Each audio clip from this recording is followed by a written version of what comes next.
Friends, ఈరోజు అయితే మా మమ్మీ ఎగ్ ఫ్రైడ్ రైస్ అయితే చేస్తుంటుంది. అందుకనే కళాయి పెట్టేసుకుంది. రైస్ కుక్ అయిపోయింది ఆల్రెడీ. మా మమ్మీ జస్ట్ కూరగాయలు తీసినా చెప్పు ఏమన్నా. పచ్చిమిర్చి వేస్తున్నాను. ఎక్కువ కూరగాయలు ఏమీ చేయను, సింపుల్గా చేస్తాను. ఫ్రైడ్ రైస్ కరేపాకు కోసుకురాపు. ఓకే, ఇప్పుడైతే కరేపాకు కోసుకోవడానికి వెళ్తున్నా. మాకు ఆల్రెడీ 2 చెట్లు ఉన్నాయి. ఇంటి ముందు ఒకటి, ఎండ అయితే బాగా తనిచేస్తుంది గైస్. ఇంటి ముందు ఒకటి, ఇంటి వెనకాల ఒకటి ఉండే మాకు. ఇప్పుడైతే ఓన్లీ 2 రెమ్మల కన్నా ఎక్కువ అవసరం లేదు మనకి ఫ్రైడ్ రైస్కి. చూడండి గైస్ ఎంత పెద్ద పెద్ద ఉన్నాయో, కానీ ఎండ మాత్రం భలే కొడుతుంది. రాట్లే గైస్, చూడండి ముడికేస్తుంది. వేరేది కొద్దామండి. తిన్నది కోస్తే వచ్చింది. ఇక్కడ తిండి ఉంది కదా గైస్, 2 రెమ్మలు చాలంట.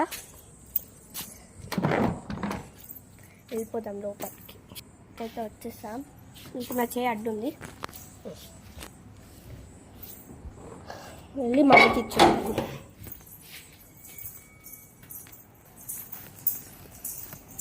గైస్ మమ్మీ 2 రెమ్మలే తెచ్చా. వాష్ చేయాలి ఫస్ట్, ఎండకు వాడిపోయి ఉంటాయి బాబు.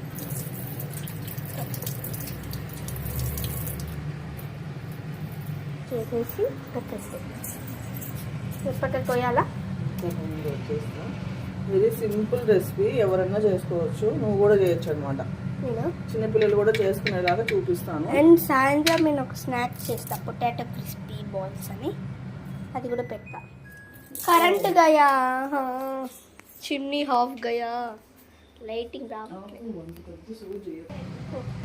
మన దగ్గర 3x ఉన్నాయి. మా మమ్మీ చూసుకోలేదు. 3x ఉన్నాయి, చూడలేదు. సో ఎంత వస్తే అంతే చేద్దాం. యాక్చువల్లీ నేను అన్నం అంతా చేసేద్దాం. ఇందాక షాప్కి పంపించింది గైస్ తెమ్మని, మరి అప్పుడు చెప్పాలి కదా గైస్. ఇట్లా ఫస్ట్ ఎగ్స్ని ఉన్న ఎగ్స్ అన్నిటి మనం ఒక బౌల్లో వేసుకొని పెట్టుకోవాలి. గిల కొట్టుకోవాలి అంతే. ఫస్ట్ మనం పొయ్యి అయితే ఆన్ చేసుకొని సిమ్లో పెట్టేసుకోవాలి. మా మమ్మీ కారం, కొంచెం ఎగ్స్లో కొంచెం కారం వేసుకోవాలి. నెక్స్ట్ ఉప్పు, కారం వేసుకున్నాక ఉప్పు వేసుకోవాలి కొంచెం. 2.5 టేబుల్ స్పూన్ వేసుకోవాలి. అండ్ పసుపు. నెక్స్ట్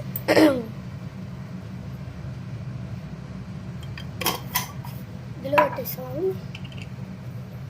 కరేపాకు వేసుకోవాలంట ఫ్లేవర్ కోసమేనండి. ఇది నా స్టైల్ ఎగ్ రైస్. కామెంట్స్ మరి అట్లా ఇట్లా కరేపాకు వేస్తారా అని అనుకోండి. నా స్టైల్ ఎగ్ రైస్ ఇది. మీకు ఇష్టం వచ్చినట్టు కరేపాకు ఆప్షనల్. ఇప్పుడు మనమైతే ఆయిల్ వేసుకున్నాము.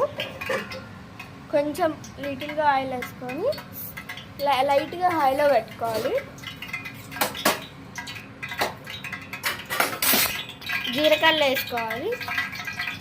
ఇందాక గిలిగొట్టుకున్న ఎగ్స్ అది వేసుకోవాలి. మనం మంచిగా మిక్స్ చేసుకున్నాం కదా, అది వేసుకోవాలి.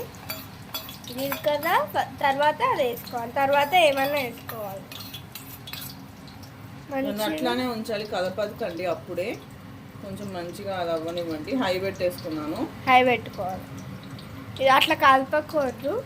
కొంచెం వేగాక కలిపితే ముక్కలు ముక్కలు అవుతుంది. ఆ జ్యూస్ అంతా బయటికి స్ప్రెడ్ చేస్తే మనకు ఆమ్లెట్ లాగా వచ్చి అప్పుడు కలుపుకుంటే ముక్కలు వస్తుంది. ఇప్పుడు కలుపుకోవాలి మంచిగా. కలుపుకుంటే ముక్కలు ముక్కలు అయ్యి మంచిగా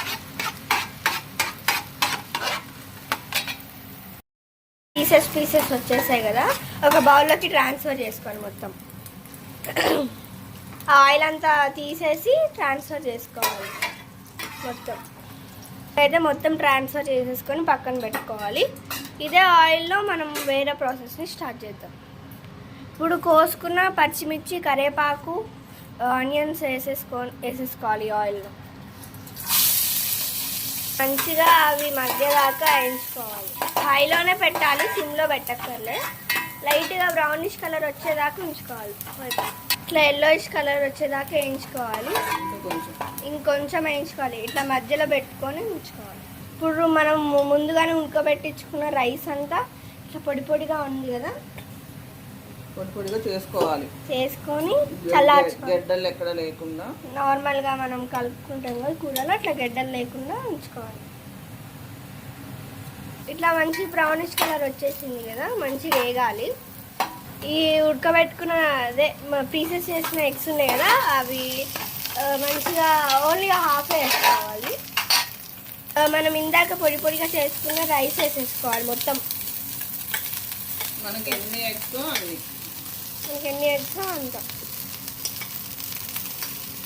ఫస్ట్ హాఫ్ ఎగ్స్ వేసుకున్నాం కదా, నెక్స్ట్ పైన ఇంకో హాఫ్ ఎగ్స్ వేసుకుంటాం. ఫ్రెండ్ ఇట్లా కలిపేశాక మనం కారం వేసుకోవాలి, కొంచెం ఉప్పు వేసుకోవాలి. మనం ఇట్లా పట్టుకొని మంచిగా కలుపుకోవాలి. ఇట్లా మంచి కలర్ వస్తుంది కదా, పసుపు వేసుకోవాలి. చెప్పాలి లేకపోతే మిక్స్ అవుతుంది కదా ఆడియన్స్.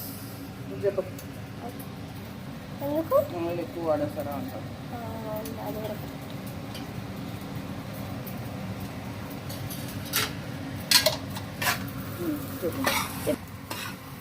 చూడండి ఇట్లా మంచిగా కలుపుకోవాలి పసుపు వేసుకుని. అండ్ హైలోనే పెట్టుకోవాలి, సిమ్లో అస్సలు పెట్టుకోకూడదు. హైలో పెట్టుకుంటే మనకి ఏంటంటే ఆ వేడికి ఆ స్మోకీ ఫ్లేవర్ లాగా వస్తుంది అనమాట. కట్ల పొయ్యి పైన ఎట్లా చేస్తాం అంత టేస్టీగా స్మోకీ ఫ్లేవర్ వస్తుంది. హైలో కట్లెట్ చేసినట్టయితే రాదు కానీ చెప్పింది, కానీ యాక్చువల్లీ ఏంటంటే హై పెట్టుకుంటే అది కొంచెం ఎక్కువ వేడి మీద చేస్తాం కదా, ఆ ఫ్లేవర్ లాగా వస్తుంది అనమాట. చెమటలు కూడా కారిపోతున్నాయి మంచిగా. ఇట్లా మంచిగా చూసారా మొత్తం మిక్స్ చేసేసుకోవాలి. కింద నుంచి పైకి, పైకి నుంచి కిందకి. మీరు ఇట్లా కళాయిలో చేసుకుంటే హ్యాండిల్ ఉంటే పట్టుకోండి, లేకపోతే దీంతో పట్టుకోవచ్చు. గైస్ వంట చేసే వాళ్ళకేమో కానీ కెమెరామ్యాన్కి చూడండి మంచి ఫ్రెష్గా స్నానం చేసి వస్తా, హెడ్ బాత్ చెమటలు అట్లా అయిపోతుంది మన ఫస్ట్. నెక్స్ట్ మిగతా హాఫ్ ఎగ్ ఉంది కదా ఫస్ట్లో వేసుకున్నది, నెక్స్ట్ మిగతా హాఫ్ ఎగ్ అంతా వేసేసుకోవాలి రైస్లో. ఇప్పుడు వేసుకున్నాక మంచిగా కలుపుకోవాలి, ఇందాక చూపించినట్టు పైకి కిందకి కిందకి పైకి. అంతేనండి, అయిపోయింది. సింపుల్గా ఎలాంటి మసాలాలు కానీ చైనీస్ ఐటమ్స్ ఏది నేను వాడలేదు. జస్ట్ మన ఇంట్లో ఉండే ఉప్పు కారం దాంతోనే చేశాను. ఎగ్ రైస్ అని కూడా అనొచ్చు, ఎగ్ ఫ్రైడ్ రైస్ అనొచ్చు, అది మన ఇష్టం. ఇండియన్ స్టైల్ అనమాట. కరివేపాకు అవన్నీ వేసుకుంటేనంటే హెల్దీ ఫ్లేవర్ కూడా బాగుంటుంది. సో జీలకర్ర అవన్నీ కూడా వేసాను, ఆవాలు వేయలే, పచ్చిమిర్చి వేయలే, అవన్నీ వేయరు ఇందులో. ఆవాలు ఎగ్ రైస్ కదా, చూసారా ఎంత బాగా ఉందో. చైనీస్ ఐటమ్స్ ఎందుకు వేయలే అంటే మనం చైనా నుంచి రాలే, ఎందుకంటే మనం ఇండియన్. అయిపోయింది కదా, దింపేసుకోవాలి కిందకి, ఇంకా సర్వ్ చేసుకోవడమే అదన్నమాట.